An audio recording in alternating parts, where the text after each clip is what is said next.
So I've always had this itch I need to scratch.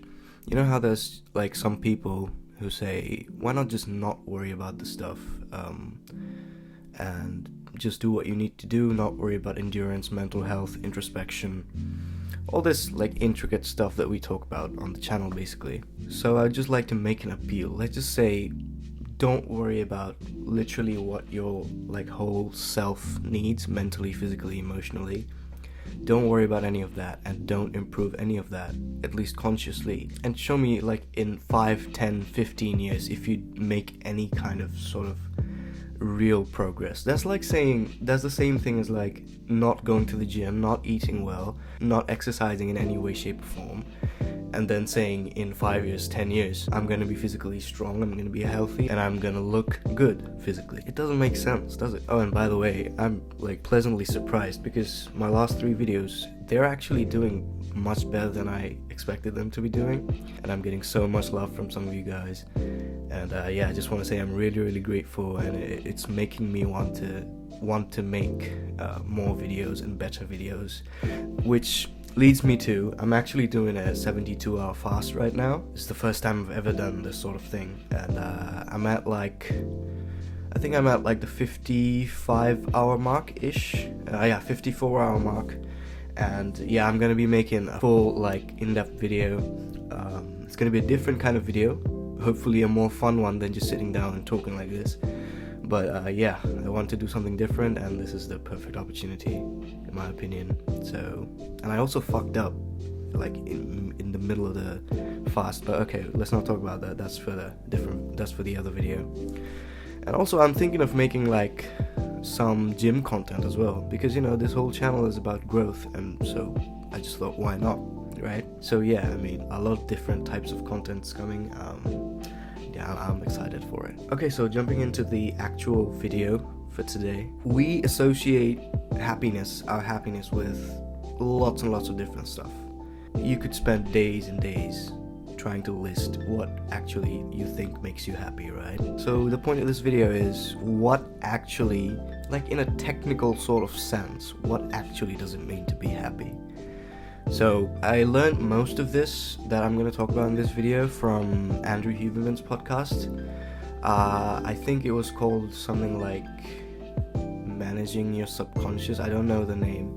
It's a relatively new one. So if you find yourself getting interested in any of this stuff that I talk about, I highly recommend you go check his stuff out. Yeah, it's really, really worth it. Like, I can't find myself watching like a 3-4 hour podcast when it's anyone else. I only watch Andrew Huberman's podcast, and I don't get bored. I genuinely don't. So okay, first point being, happiness actually relates to agency and gratitude, rewards that sit on top of our mind and our psychology. Agency, as in being able to change things around you, or at least make an impact on the world around, you know, immediately around you, which comes from empowerment, you know, which comes from having an influence in any way, shape or form, which leads to humility and being down to earth, which makes us grateful for everything around us, makes us approach the world through a lens of gratitude, through a mindset of gratitude. So yeah, in the root of our happiness lies agency and gratitude. So what goes into creating it, right? How can you create that empowerment? How can you create agency and gratitude to be actually happy in this world? We have to learn how to train our minds just like we do in the physical domain. So I have prepared a few points, which I'm reading right now from my laptop. Prepare for whatever comes, good, bad, or otherwise. The structure of self and the function of self, which is paying attention to our unconscious mind, which I think I'm going to make another video on actually the functions and the power of the subconscious mind, which, yeah, there's a book called The Power of Your Subconscious Mind by the author Joseph Murphy, which I read twice. Yeah, I've read it twice over the last year, and I really, really like this book. Highly recommend you check it out if you're into books. And yeah, I think I'm gonna make a video on that as well. So moving on. The hulking mass of our brain function is actually unconscious. So Andrew Huberman and his guest on the podcast, which I can't remember the name of, they use the analogy of an iceberg. So the tip that we see up above the water, that's our conscious mind, and that's what we think our mind is. But the big unfathomable mass that resides under the water that we don't see, but in turn which actually supports and helps the tip that we do see remain and just like withhold its structure, that is the unconscious mind or the subconscious mind. So yeah, the hulking mass of our brain function is actually unconscious. The vulnerabilities of the subconscious mind, fear, despair, all of it is given a defensive structure that is unconscious. The predispositions we have need to be recognized and need to be studied in a way for us to be actually able to tap into what makes us happy on a subconscious sense. So I'd also like to talk about the role of anxiety, right? Because a lot of us regularly suffer from that anxious sort of, suffer from anxiety. So understanding anxiety is a very interesting point of view, a very interesting lens to explore character structure through. So let's talk about vigilance.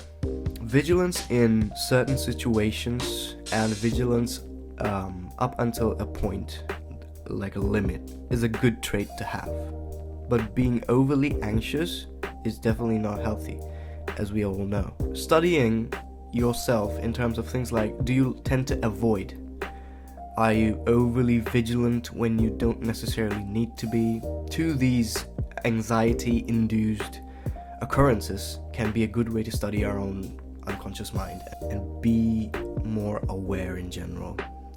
So if I were to give you an actionable step in this regard, I do genuinely believe that meditation is much more important than we realize. We see like fucking YouTubers making $1 million morning routines and meditating in the shower like that. That's not what I'm talking about. So meditation, the way I look at meditation is, basically what I do is I find and I'm sure if you've been into this self-improvement YouTube scene for like more than a few years, you've probably seen it in someone's channel. But what I like to do is focus on a certain point of my body. Find any point, like it could be anywhere on your body. It could be any sensation. So for me, I focus on the tip of my nose right here.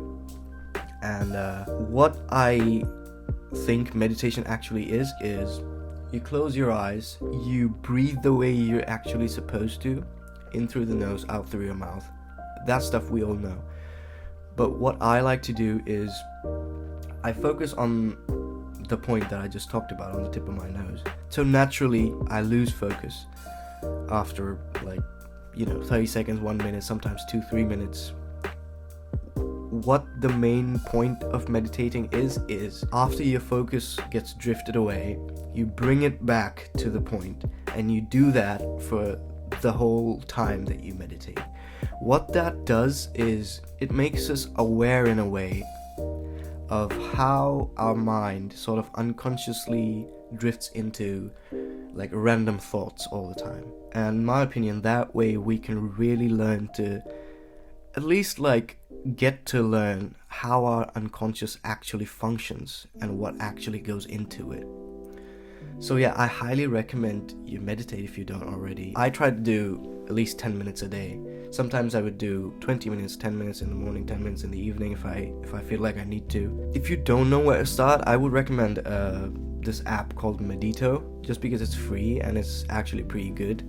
It's good to start. Now I don't use it because I've been meditating for a better part of 2 years, and now I don't really need guided meditation.